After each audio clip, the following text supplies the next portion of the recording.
Perth ટેસ્ટમાં ભારતની ઐતિહાસિક જીત। નમસ્કાર, સ્વાગત છે આપનું આરબી ન્યૂઝના ટોપ 10 સમાચારમાં। હું અશ્વિન રાઠોડ। પર્થ ટેસ્ટમાં ભારતે આજે ઓસ્ટ્રેલિયાને 295 રન હરાવ્યું। મહારાષ્ટ્ર ચૂંટણી ઇફેક્ટ, શેર બજાર આજે મજબૂત રિકવરી કરી। સેન્સેક્સ 993 અને નિફ્ટી 315ના ઉછાળા સાથે બંધ થયું। અમેરિકામાં ટ્રમ્પની જીત બાદ એલન મસ્કની નેટવર્ક વધીને $348 મિલિયન પહોંચી। ચીનના હુનાન વિસ્તારમાં 40થી વધારે સોનાની ખાણો મળી આવી।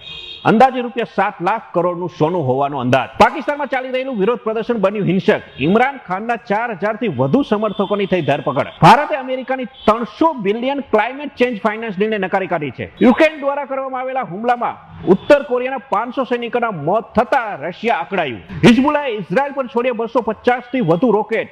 બંને વચ્ચે ચાલી રહેલા યુદ્ધ વિરામની વાટાઘાટો વચ્ચે મોટો હુમલો। પાકિસ્તાનની ભિખારીઓથી પરેશાન સાઉદી અરેબિયા। હાલ અદાણીના ચાલી રહેલા વિવાદ વચ્ચે તેલંગાણાની સરકારે અદાણી દ્વારા આપવામાં આવેલ 100 કરોડ રૂપિયાનું દાન પરત કર્યું। તો આ આજના ટોપ 10 ન્યૂઝ અને હું હતો આપની સાથે અશ્વિન રાઠોડ। જય હિન્દ, જય ભારત।